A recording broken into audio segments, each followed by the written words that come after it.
మీ బంగారం తాకట్టులో ఉందా? విడిపించుకోలేక ఇబ్బందులు పడుతున్నారా? అయితే మీ బంగారాన్ని వెంటనే విడిపించి కొంటాం. గణేష్ గోల్డ్. మీరు సంప్రదించాల్సిన ఫోన్ నంబర్లు 9160-266-916, 8712619507. అంటే మీరు ఒక సైకాలజిస్ట్ గా చెప్పండి సార్. అంటే నాకు కామన్ మ్యాన్ కాబట్టి అంత అవగాహన మీ అంత ఉండదు. సో స్ట్రెస్ కెనాట్ రిమూవ్ అనుకుంటా నేను, బట్ స్ట్రెస్ కెన్ మేనేజ్ అంటాము.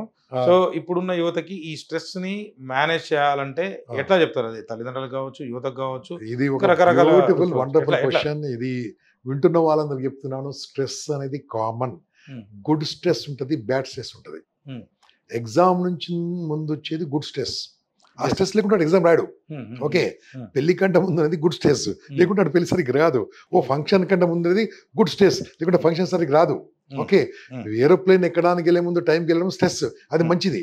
కానీ పనికిరాని స్ట్రెస్ తీసుకోవడానికి నా టెక్నిక్, ఒక పవర్ఫుల్ టెక్నిక్ ఇస్తాను. అందరు కూడా చూడండి. స్ట్రెస్, శ్రీనివాస్ గారు మీరే ఎగ్జాంపుల్ చెప్పండి. ఒక స్ట్రెస్ కు ఎగ్జాంపుల్ చెప్పండి. స్ట్రెస్ అంటే సార్ చాలా సింపుల్. ఇప్పుడు ఆఫీస్ కి రావాలా అనుకోండి, అదొక రకమైన స్ట్రెస్. ఆఫీస్ కి రావాలా, ఇమీడియట్ గా నేను కార్డ్ పని చేయలేదు అనుకోండి, శాలరీ కట్ అయిపోతుంది టెన్షన్ లో, అసలు వచ్చేటప్పుడు చాలా తప్పులు గుద్దుకుంటూ వస్తున్నావు, నడుపుకుంటూ వస్తున్నావు, బండి మీద వస్తున్నావు. కారణం ఎవరు? మనిషి కదా. నువ్వు మార్నింగ్ లేవకపోవడం. నువ్వు మార్నింగ్ లేచి నువ్వు అన్ని పనులు చేస్తే అందరికంటే హాఫ్ అన్ అవర్ ముందు వస్తావు. నీ స్ట్రెస్ కారణం ప్రపంచంలో ఎవడు కాదు, నీవే. నంబర్ 1. స్ట్రెస్ వచ్చింది అనుకోండి, ఫర్ ఎగ్జాంపుల్ వచ్చింది, జాబ్ తీసేస్తారని తెలిసింది, స్ట్రెస్ అది కదా. ఏం చేయాలి తెలుసా? ఫ్యాంటాస్టిక్ అనుకోవాలి. నేను చెప్తుంది జోకర్ అనుకుంటారు, ఆయన చెప్తున్నాను. ఈ రోజు నాకు అద్భుతమైన అవకాశం దొరికింది, నన్ను జాబ్ నుంచి తీసేస్తున్నారు, ఎందుకంటే ఒక పెద్ద ఆపర్చునిటీ నా కోసం వెయిట్ చేస్తుంది అనుకోవాలి. ఎప్పుడైతే ఒక 4 విషయాలు మనిషికి అర్థమైందో స్ట్రెస్ రాదండి. 4 విషయాలు. ఫర్ ఎగ్జాంపుల్, నేను నల్లగుండండి, తెల్లగా ఛాన్స్ ఉందా? ఛాన్స్ ఉందా? తెల్లగా ఛాన్స్ ఉందా? ఏదో పిగ్మెంటేషన్ ట్రీట్మెంట్ ఏదో ఉంటే ఉండొచ్చు. నేను అయితానా చెప్పండి? పిగ్మెంట్ కాదు, ఏదైనా కానీ ఏషియన్ పెయింట్ వేసినా కానీ మళ్ళీ వెళ్ళిపోతాను. ఓకే, నేను ఛాన్స్ లేదు కదా. కానీ తెల్లగుండలో నల్లగే ఛాన్స్ ఉంది.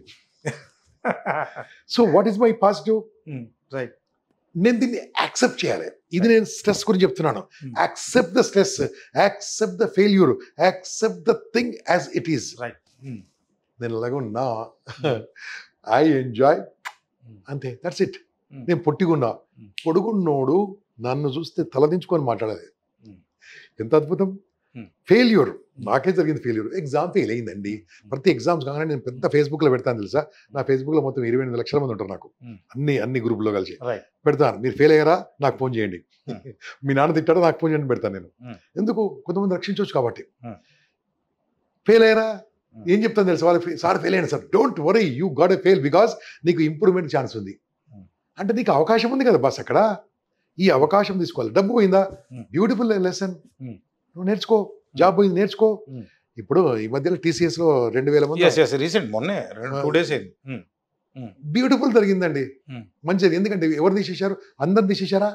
లేదు, తీసేయలే. ఎవరు తీసేశారు? కాదు, పనికిరాని తీసేశారు. అంతేనా? అప్డేట్ కాని వాళ్ళు తీసేశారు. మీరు చెప్పినట్టు ఇది నాకు మంచి ఆపర్చునిటీ, నాకు అదృష్టం అనుకోవాలని మీరు అంటున్నారు. 100% చెప్తున్నదే. ఎవరు పనికిరాడు? కంపెనీకి పనికిరారు వాళ్ళు. ఇప్పుడు నాకు ఏమర్థమైంది, నేను ఈ కంపెనీకి పనికిరాను కాబట్టి నా కంపెనీని పెట్టుకోవాలి. అంటే ఇప్పుడు ఈ కంపెనీకి పనికొచ్చేది ఏం చేయాలి? నాకు వచ్చిన ఛాన్స్, ఆ కంపెనీకి నేను పనికిరాను అనేకుండా ఆ కంపెనీ నన్ను యూజ్ చేసుకోలేదు అనుకోవచ్చు. ఆ కంపెనీకి నేను పనికిరాను, ఎందుకంటే నాకు స్కిల్స్ సరిపోవు. కాబట్టి ఏం చేయాలి? I need to learn new skills. This opportunity. నేను కొత్త స్కిల్స్ నేర్చుకుని జాబ్ ఏం తీసేస్తారండి? అంటే వాడు ఏం తప్పు చేశాడు ఇంతవరకు? కంఫర్టబుల్గా ఉన్నాడు. No, that's not correct. You need to learn. అదే కొత్తగా నేర్చుకుంటే పోదే, జాబ్ పోదే. అది వాస్తవం. అవకాశం, అది మంచి మంచి బ్యూటిఫుల్ థింగ్. కాబట్టి అలా నేర్చుకుంటే బాగుంటుంది. మంచి విషయం. పెళ్ళి అయింది సార్, పెళ్లి కాదు, ఒక లవ్ ఫెయిల్యూర్. ఒక మధ్యలో ఫోన్ చేస్తారు అప్పుడప్పుడు, సార్ అమ్మాయి నన్ను ప్రేమించట్లేదు సార్, ఎంజాయ్ చేయరా అంటా నేను. ఎందుకంటే ఇప్పుడే ప్రేమించట్లేదు, వెళ్ళిపోయింది, పెళ్ళైనకి వెళ్ళిపోతే ప్రాబ్లం. కాబట్టి enjoy. So like that you take advantage. Stress ఎందుకు వస్తుంది? తీసుకుంటూ వస్తుంది. స్ట్రెస్ ఎందుకు వస్తుంది? దాన్ని పట్టుకుంటూ వస్తుంది. స్ట్రెస్ ఎందుకు వస్తుంది? మీ పెన్ను ఒకసారి పట్టుకోండి మీరు దయచేసి, ఇఫ్ యూ కెన్ మైండ్.